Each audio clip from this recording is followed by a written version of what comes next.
We're going to begin this morning, though, with the newly crowned French Open champion. Boy, that sounds good. Her name, Coco Gauff. And we are so excited to say that Coco is here live and in color in our studio. Congratulations! Congratulations! This is Coco Gauff. Coco Gauff didn't just win the French Open. She silenced every single voice that ever said she couldn't. The crowd in Paris saw a champion lift a trophy. But behind that moment was 6 years of pressure, doubt, and endless criticism finally breaking apart in one breath. She didn't just beat her opponent. She beat the narrative that's followed her since she was 15. For years they called her overhyped, too young, too emotional. But this time, when Coco fell to the ground, it wasn't just victory. It was release. Every insult, every headline, every moment she was told she wasn't ready, gone in a single swing. The champion looks like. I love that moment, though, when you won and you fell down on the ground. In that moment, what are you thinking? Because are you aware that I'm just 1 point away, 1 point away, 1 point away? Yeah, honestly, I'm aware of it, but I try not to think about it because it makes me more nervous. And when you fall, it's really just relief that it's over, and then also you're just tired, too. But the win wasn't the real story. What happened after she lifted that trophy? The comments, the interviews, the response from her rivals revealed something much bigger about who Coco Gauff really is. Because this wasn't just a match, it was a message. So did Coco's win finally shut down her critics for good? Or did it just expose something tennis fans weren't ready to admit? The moment Coco Gauff fell to the red clay in Paris, the world froze. You could see it in her eyes. Not just joy, but relief. It wasn't a celebration of luck. It was the weight of expectations, the kind that follow you from childhood, finally lifting off her shoulders. Losing the first match point, Yes. felt like I was holding my breath the whole game, and then I could finally breathe. And that's what I want to know about losing the first match point. How you still stay focused and stay motivated. One person wrote this about you: what poise it carries her through lapses and enables her to maintain her cool while opponents lose theirs. Yeah, that first match point was crazy because she shanked it and I thought it was going out. So I kind of felt my heart rate spike up and like kind of getting ready to celebrate, and the ball went in. And then I was like, are you serious? And then I went down a break point, and then I don't know, I was just like, just give me one more chance. I was like, God, give me one more chance. I'll take advantage of it this time.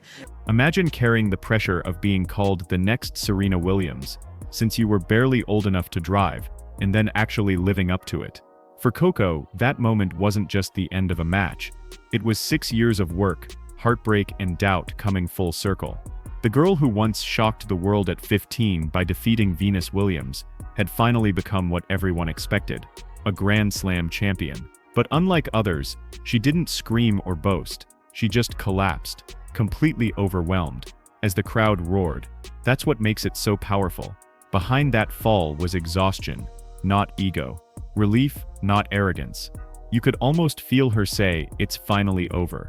But while fans around the world were celebrating her victory, not everyone was happy, because what came next, the reactions, the excuses, and the subtle shade, revealed just how uncomfortable her win made some people in the tennis world. And I got more windy, and also I think I was over emotional, and I think today I didn't really handle myself quite well.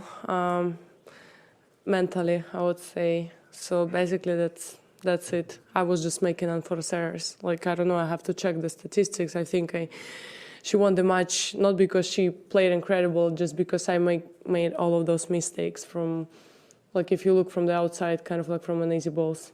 That hurts. I mean, especially when you've been playing really great tennis during the whole week. You know, you've been playing against a lot of tough opponents, Olympic champion Iga, you know, and then you go out and you play really bad. Like, I don't know, I think if Iga would win me another day, I think she would go out today and she would get the win. It just, you know, like, yeah, it just hurts. You'd think the tennis world would celebrate a young champion breaking through, but the moment Coco's victory went viral, the whispers began. Headlines twisted her win into luck. Analysts blamed conditions and rival players. Well, some couldn't hide their bitterness. Aryna Sabalenka, one of the sport's toughest competitors, summed it up perfectly, though maybe not how she meant to. After losing to Coco, she told reporters, "She didn't win because she played incredible. I just made mistakes." That's the classic excuse of someone who can't accept being outplayed. It wasn't the wind, it wasn't luck. Coco beat her fair and square. But instead of giving credit, Sabalenka doubled down, trying to rewrite the story before it even settled. Coco's reaction, pure class. She didn't roll her eyes, didn't clap back. She simply smiled, thanked her opponent, and said she understood how emotional matches can be. Translation: I don't need to defend my win. The trophy does that for me. That's what separates her from so many others. While others talk, she moves in silence. Grace over gossip, focus over frustration, and that calm, confident attitude. It didn't just silence the critics, it exposed them. Because the truth is, Coco's victory didn't just shake her opponent, it rattled an entire system that's not used to seeing someone like her win this way. After this win, you wrote something on Instagram that is fantastic for athletes, but I think it's applicable to anybody in life. You wrote, "Learned having doubt into your head is impossible to escape, but not impossible to overcome." Ooh. That is a bar. Nate, that's good. That is great. So the question I have, even at this point in your career, as talented as you are, you still have self-doubt, and then how do you get yourself out of those moments? Yeah, I have a lot of self-doubt, and I'm very open about talking about it because I feel like a lot of people deal with that in everyday lives. Yeah. And yeah, I realized that I just try to redirect those positive thoughts, even if you don't truly believe them. But eventually, when those moments are tough and you don't know your back is against the wall, you don't know where to lean on, you try to lean on the positivity and the belief. And I think that's what carried me through that match and honestly throughout the whole tournament. Yeah. But the real shock came after the match, when Coco herself decided to speak, not through interviews, but through one short message that changed everything. Hours after her victory, Coco posted something online that hit harder than any forehand she's ever hit. No fancy caption, no over-edited celebration, just a few raw, powerful words. Having doubt enter your head is impossible to escape, but not impossible to overcome. That single sentence sent shockwaves through social media. Because in a world full of polished PR statements and scripted athlete posts, Coco's honesty felt different. It wasn't about gloating or proving anyone wrong. It was about being real. She admitted that even champions doubt themselves, and that's what made the message so powerful. Most athletes hide behind confidence quotes. Coco showed the truth, that even when she's winning, she's still human. Fans flooded the comments, calling her words the most relatable thing an athlete's ever said. And for good reason. Whether you're chasing a dream, fighting pressure, or just trying to stay strong when life keeps testing you, that message hit home. It wasn't just about tennis anymore. It was about resilience. The kind that doesn't come from hype or headlines, but from falling down, getting back up, and believing again when it's hardest to. But that mindset didn't just appear overnight. It came from years of learning how to stay calm when the world expected her to crack. And the way she handled that French Open final showed exactly why she's built differently. When Coco Gauff stepped onto that court in Paris, she wasn't just facing an opponent. She was facing every critic who ever said she wasn't ready for greatness. And during that match, she showed exactly why mindset separates champions from contenders. At one point, she lost her first match point. The crowd gasped. Most players would have panicked. A moment like that can destroy your rhythm and open the door for doubt.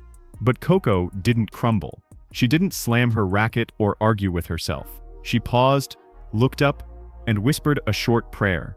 God, give me one more chance. And when that chance came, she took it with ice in her veins. That's not luck. That's composure. That's years of learning how to stay grounded when pressure tries to shake you. She doesn't rely on drama or tantrums or theatrics. She resets, refocuses, and moves forward. It's the kind of mental toughness that separates the ones who win once from the ones who build legacies.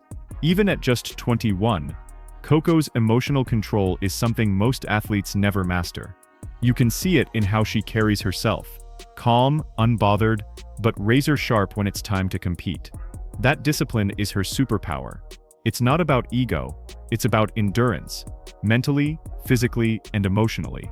And that mindset didn't just help her win. It completely threw off her opponent's game. Because while others play emotional tennis, Coco plays strategic tennis. And that strategy, as we're about to see, was what truly won her the French Open. Everyone saw Coco's passion, Few noticed her plan, because while her opponent was trying to overpower her, Coco was playing chess, not checkers. The conditions in Paris that day were brutal. The wind kept shifting, the clay was slow, and most players would have panicked trying to keep rallies alive. But Coco adapted. She didn't try to play pretty tennis, she played smart tennis. Instead of chasing highlight shots, she forced mistakes. She made her opponent hit one more ball, one more rally, one more test of patience, and that's exactly what broke her down. Even Sabalenka's post-match excuse, "She didn't win because she played incredible, I just made mistakes," actually proved Coco's brilliance, because those mistakes didn't happen by accident. Coco created them. She changed pace, adjusted angles, used the wind against her rival, and turned every rally into a trap. That's the sign of a player who understands the game on a deeper level. And when the pressure peaked, she stayed calm. No shouting, no panic, just quiet execution. Every move was intentional. Every point had purpose. By the end of the match, it wasn't about power, it was about patience. Coco proved that real champions don't just swing harder, they think smarter. But even after pulling off one of the most intelligent wins of the year, Coco's biggest challenge wasn't on the court. It was how the world reacted off it. Coco's victory should have been the headline of celebration. But instead, the coverage told a different story, one that revealed an uncomfortable truth about how the tennis world treats her. When other players show emotion, it's called passion. When Coco does it, it's called attitude. When others project confidence, they're labeled bold. When Coco does the same, she's called cocky. It's the kind of quiet bias that's been there for years, subtle enough to deny, but obvious enough to feel. She's faced it since the start. As a young black woman in a sport still learning what true diversity looks like, Coco has had to prove herself over and over, not just through her game, but through her composure. She's been forced to be calm when others are allowed to be chaotic, to smile when others can shout, to explain when others get excused, and yet instead of complaining or snapping back, she's flipped the script. Every win, every calm response, every humble post-match interview has turned those double standards on their head. Her silence exposes hypocrisy louder than any argument could. She doesn't play the victim. She doesn't need to. Her results speak for themselves. And every time she walks off the court without drama, the world sees what grace under fire really looks like. But what's even more impressive is how she's managed to stay grounded through it all. Because Coco's maturity didn't come from fame. It came from something deeper. What makes Coco's story so special isn't just that she won. It's how she's grown into the woman who could. When she first burst onto the scene, she had what she once called happy to be here energy. She was talented, humble, and just excited to compete. But over the years, something shifted. She stopped feeling lucky to belong, and started realizing she earned her place. That shift is powerful, because now every time she steps onto the court, she carries herself with quiet authority. She doesn't need to prove she's a star. She already knows it, not from hype or comparisons, but from experience. She's also learned how to tune out the noise. In interviews, Coco admitted that she used to scroll through social media after every match, reading every comment, the praise, the criticism, the endless opinions. It messed with her confidence. But now, she barely looks. Because when you're lifting trophies, random opinions don't mean much. Her growth isn't just athletic, it's emotional. She's gone from playing with youthful hope to competing with wisdom beyond her age. And through it all, her family has been her anchor. Her parents are in the stands at every match. Her mom listening to gospel to calm her nerves. Her dad watching in silence because he can't bear the stress.